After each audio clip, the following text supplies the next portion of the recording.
Selamat datang dalam Growing Together. Mari, sebagai murid yang memuridkan, kita sama-sama belajar dan bertumbuh dalam kebenaran firman Tuhan. Let's grow together.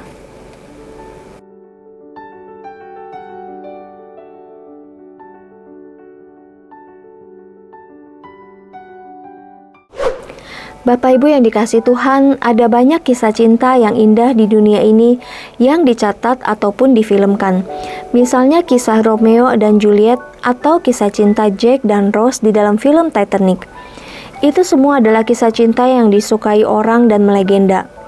Nah, di dalam Alkitab ada juga sebuah kisah cinta yang indah, bahkan mungkin yang terindah yang pernah kita baca. Kisah cinta itu adalah kisah cinta antara Hosea dengan Gomer. Dimulai dengan perintah Tuhan kepada Hosea dalam Hosea 1 ayat 2 dan 3. Ketika Tuhan mulai berbicara dengan perantara Hosea, berfirmanlah ia kepada Hosea, "Pergilah, kawinilah seorang perempuan sundal dan peranakanlah anak-anak sundal, karena negeri ini bersundal hebat dengan membelakangi Tuhan."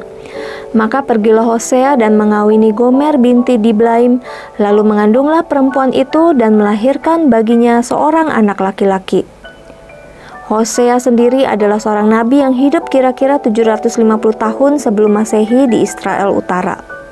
Ia hidup sejaman dengan Amos dan Yesaya pada masa pemerintahan Raja Uzia, Yotam dan Ahaz di Israel.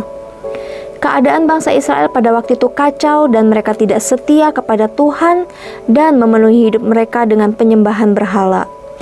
Dalam keadaan bangsa yang seperti inilah Hosea mendapatkan panggilan Tuhan. Bapak Ibu yang dikasihi Tuhan, kalau kita disuruh menikahi seorang perempuan baik-baik dari keluarga baik-baik, yang walaupun mungkin rupanya tidak cantik, hal ini tidak sulit untuk dilakukan. Tetapi siapakah yang mau menikahi perempuan yang dikenal masyarakat sebagai perempuan yang tidak baik, tidak setia, dan suka tidur dengan berbagai pria? Tentu saja hal ini sulit untuk dilakukan. Tapi Hosea dipanggil Tuhan untuk menikahi Gomer, karena Tuhan hendak menjadikan rumah tangga Hosea sebagai suatu perumpamaan ataupun gambaran tentang ketidaksetiaan orang Israel terhadap Tuhan, di mana mereka bersundal hebat di dalam penyembahan berhala. Singkatnya, setelah Gomer menikah dengan Hosea, sang nabi, hal ini tidak membuat dia menjadi perempuan yang baik dan setia. Ia kembali berselingkuh dan meninggalkan Hosea serta anak-anaknya. Anak pertamanya laki-laki diberi nama Yisrael, lalu anak keduanya seorang putri diberi nama Lo-Ruhamah. Hosea 1 ayat 6 artinya, "Aku tidak mengasihi." Tuhan mengatakan, "Aku tidak akan menyayangi lagi kaum Israel dan sama sekali tidak akan mengampuni mereka." Anak ketiga mereka, pria bernama Lo-Ami, dalam Hosea 1 ayat 9 artinya, "Bukan milikku." "Kamu bukanlah umatku dan aku ini bukanlah Allahmu." Ketika Gomer menjadi istri Hosea, dia kembali jatuh ke dalam pelukan pria-pria lain yang bukan suaminya. Hosea 2 ayat 5 mengatakan, "Sebab ibu mereka telah menjadi sundal, dia yang mengandung mereka telah berlaku tidak senonoh. Sebab dia berkata, aku mau mengikuti para kekasihku yang memberi roti dan air minumku, bulu domba dan kain lenanku, minyak dan minumanku." Gomer kelihatannya lebih mengikuti kata hatinya dan kekasih-kekasihnya memberi dia dengan perhatian, dengan uang dan barang-barang yang dia butuhkan. Bahkan kemewahan-kemewahan dia dapatkan dari pria-pria tersebut seperti halnya bulu domba, kain lenan, minyak yang mungkin mahal harganya. Lalu bagaimanakah akhir dari kisah Gomer? Bahagiakah ia dengan pria-pria itu? Tidak. Hosea 3 ayat 2 mencatat, "Lalu aku, Hosea, membeli Gomer bagiku dengan bayaran 15 shikal perak dan 1,5 homer jelai."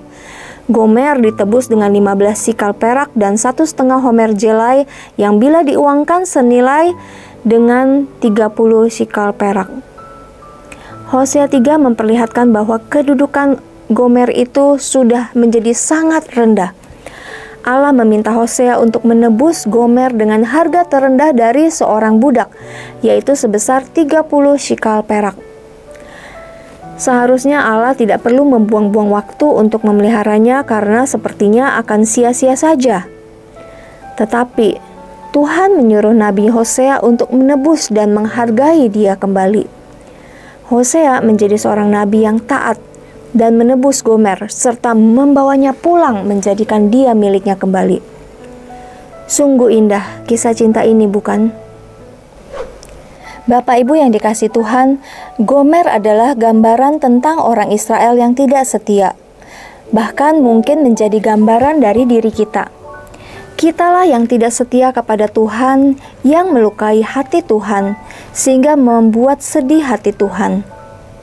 Dan kitalah yang diampuni, yang ditebus menjadi miliknya kembali. Kisah ini sesungguhnya adalah kisah cinta Tuhan kepada kita.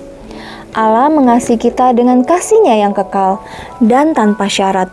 Dia mengampuni kita dan menerima kita kembali.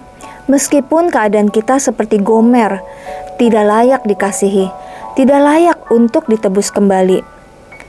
Mungkin menurut kita apa yang Gomer lakukan itu keterlaluan dan tidak dapat diampuni. Namun C.S. Lewis, seorang penulis Kristen yang terkenal, pernah mengatakan, menjadi Kristen artinya mengampuni yang tidak bisa dimaafkan, karena Tuhan telah mengampuni yang tidak terampuni di dalam diri kita sendiri. Syukur kepada Tuhan yang mengampuni kita dengan segala kesalahan kita dan ketidaksetiaan kita kepadanya. Kisah cinta Hosea dan Gomer sesungguhnya menjadi sebuah kisah nyata tentang cinta Tuhan bagi kita. Amin.